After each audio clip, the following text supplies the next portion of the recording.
I remember the day everything began to change. It was a Tuesday morning, just like any other, except it wasn't. I was in the kitchen, trying to get breakfast ready for Alex, our 4-year-old, who was energetically running around. Mark was in the dining room, already buried in his phone, probably checking emails from work. I met Mark at his family's company. I started in the marketing department, he was in finance. We hit it off at a company picnic. 2 years later, we were married. I thought it was love. But after the wedding, things changed.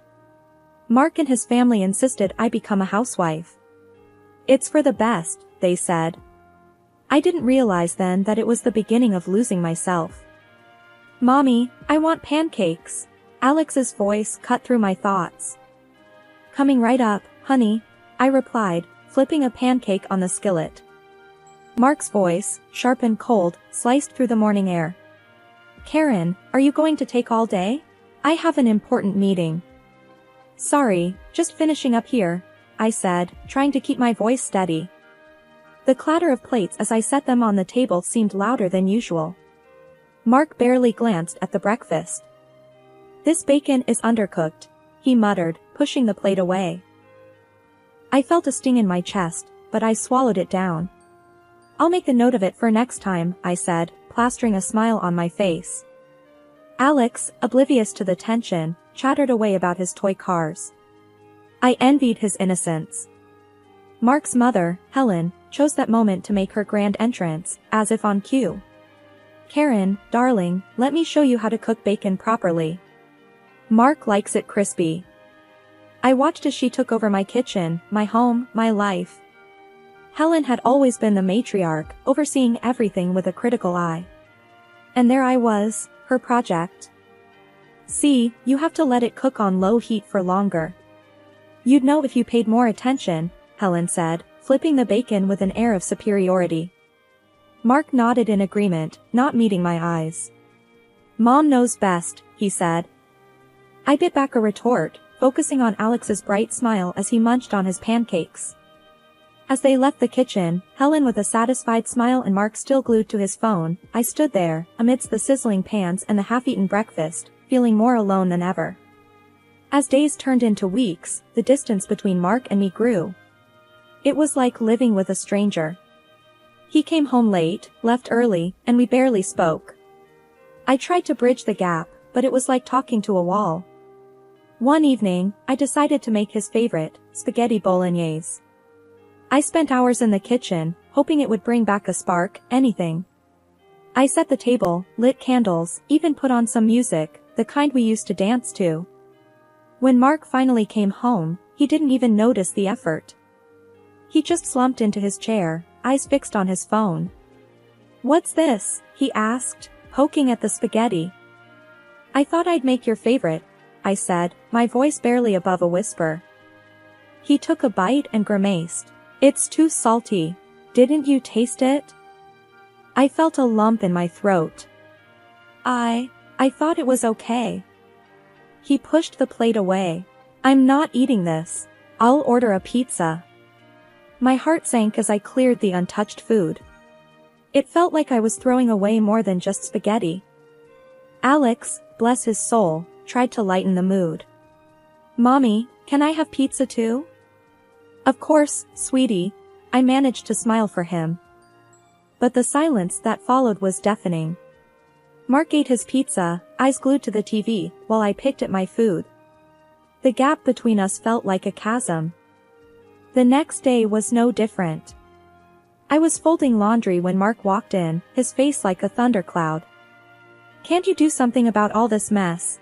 He snapped, kicking at a toy car Alex had left on the floor. I try to keep up, but with Alex, it's a bit challenging, I replied, my patience wearing thin. Well, try harder. It's not rocket science to keep a house clean, he retorted, not even looking at me. I bit my tongue, counting to 10 in my head. I'm doing my best, Mark.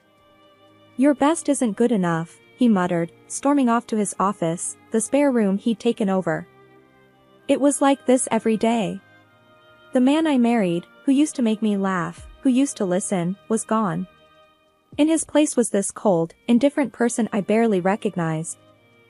That night, as I lay in bed, listening to Mark's even breathing, I realized how alone I felt.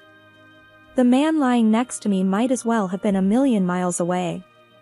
I missed the warmth, the love, the connection we once had. But most of all, I missed the man I thought I married.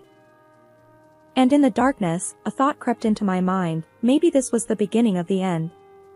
Things took a sharp turn when Mark got promoted to head of the family company. It was as if that title flipped a switch in him. He started coming home even later, sometimes not at all.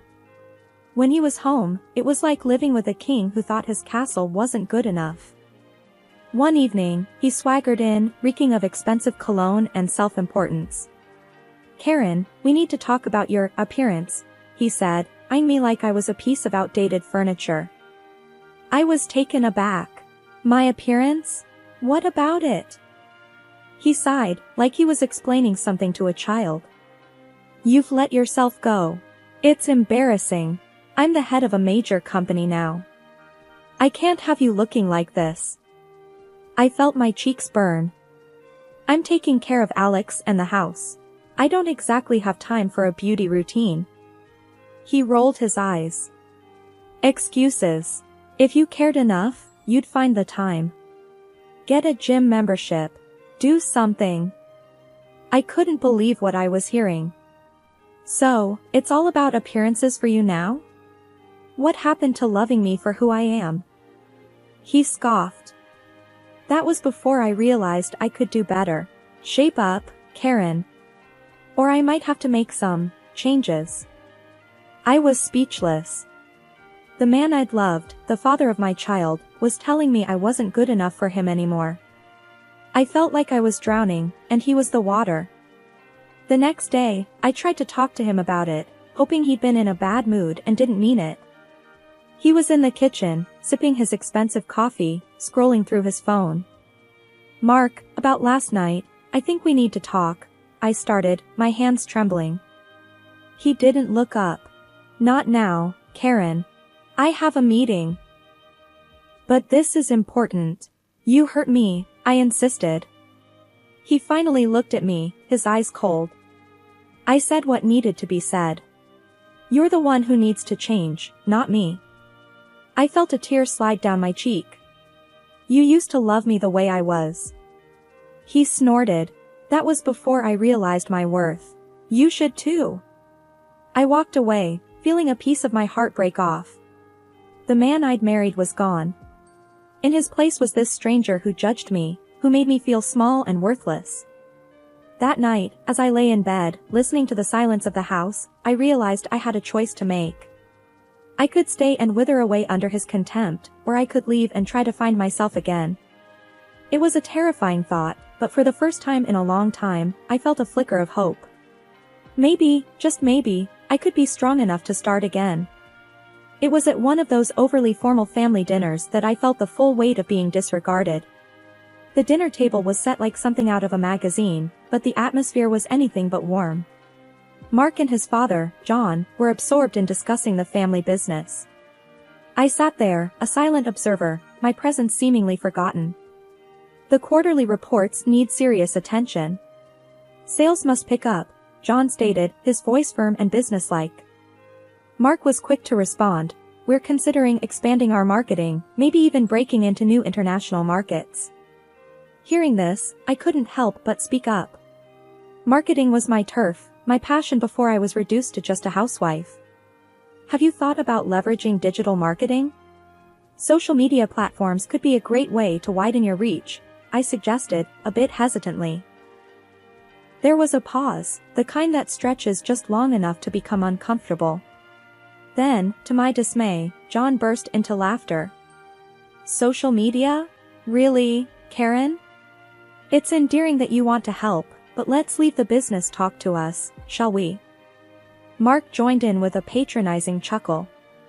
"Keep to what you're good at, Karen. Let us handle the business." I felt a flush of embarrassment and anger. "I have a background in marketing. My suggestions are valid," I retorted, a little more sharply. John dismissed me with a wave of his hand. that was years ago, dear. You're out of touch.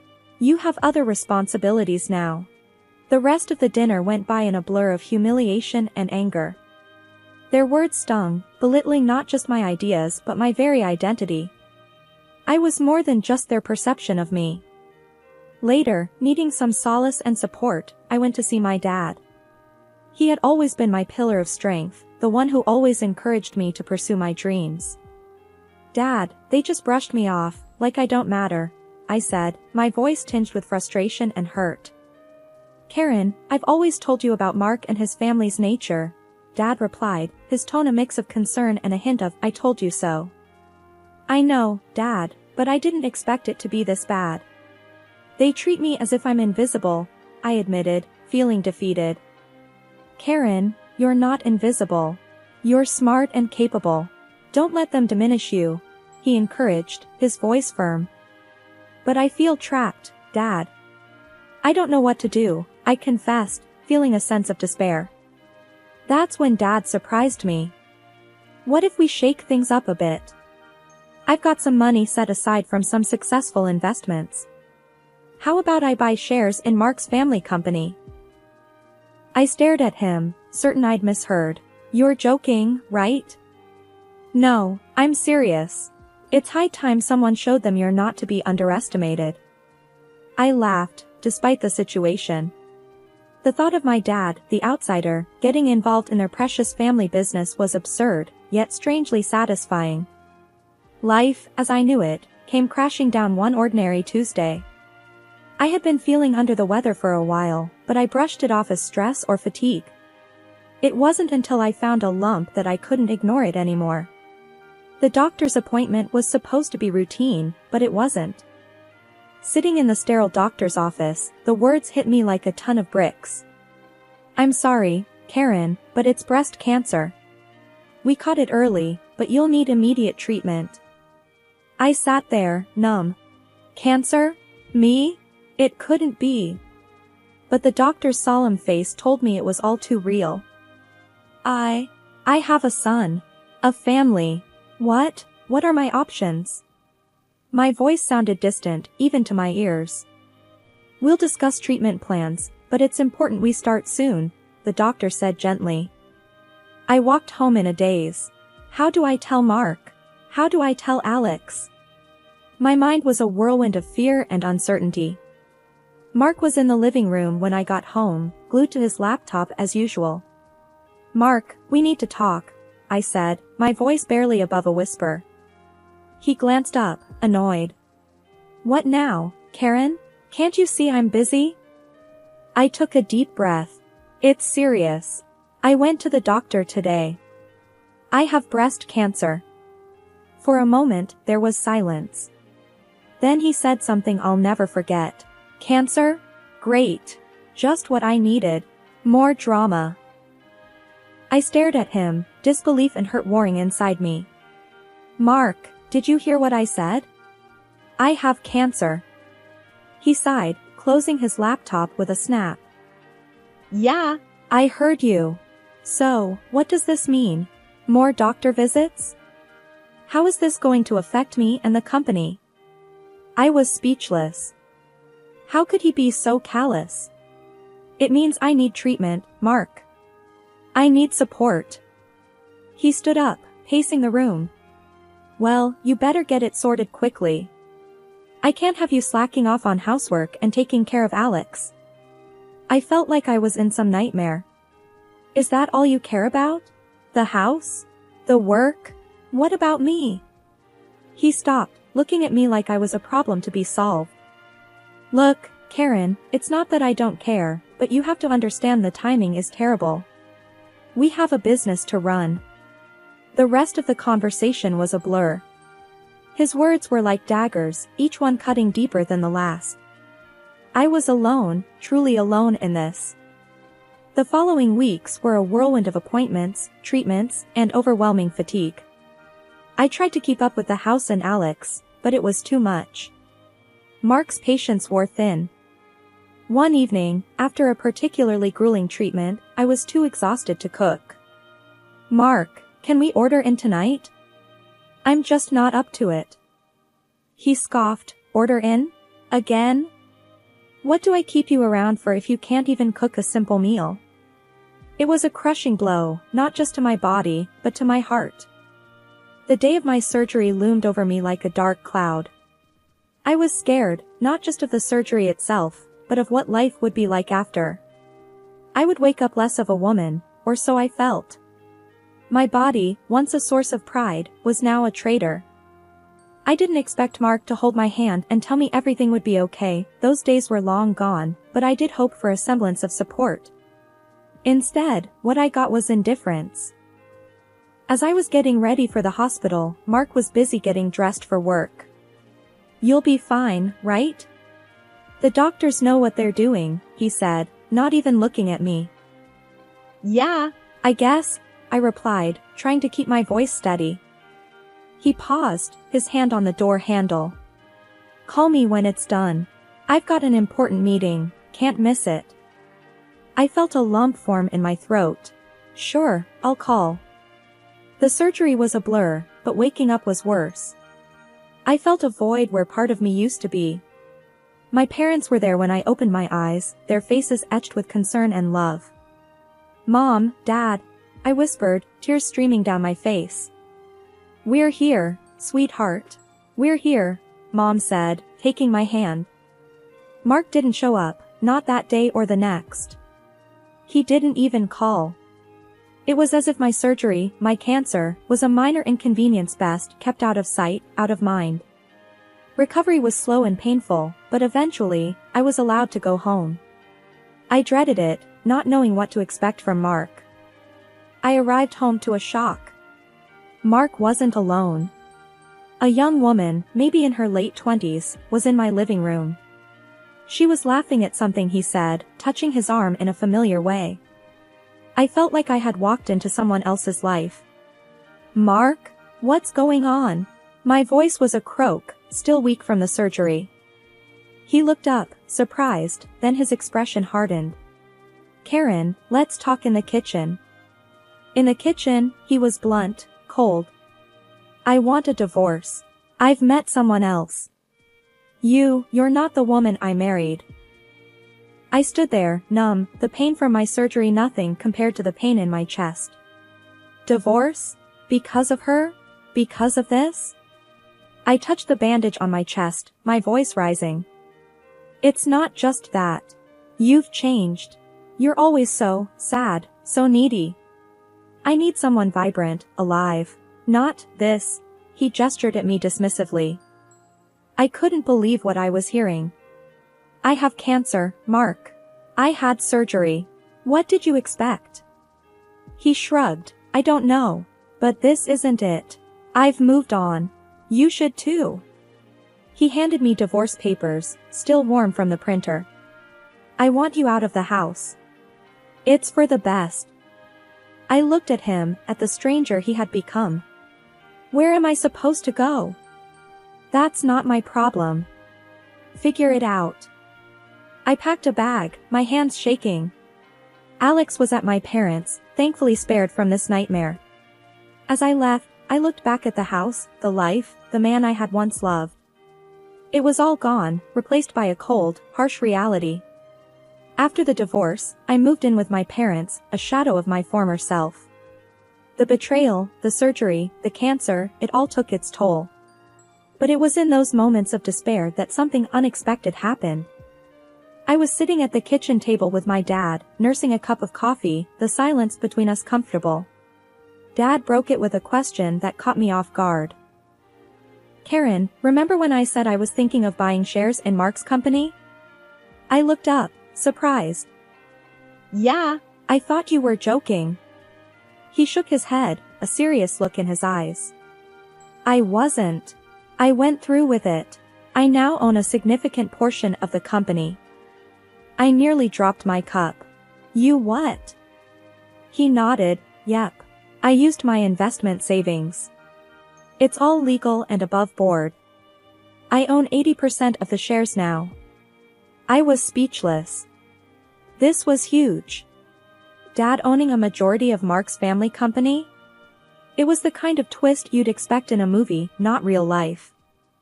But why, Dad? I managed to ask, still reeling from the shock. He took a sip of his coffee before answering. Because no one messes with my daughter. Plus, it was a good investment opportunity. It's a solid company, despite Mark. A part of me was overwhelmed by his gesture, but another part, a part one thought was long buried, felt a spark. Revenge wasn't my style, but justice? That was a different story.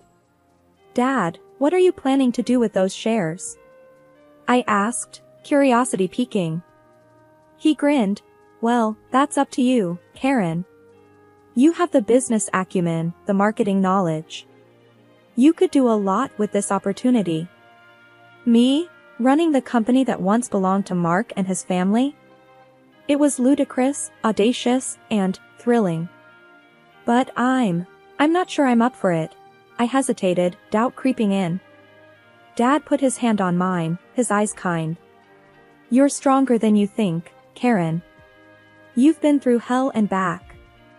This could be your chance to rise from the ashes, to show them who Karen really is.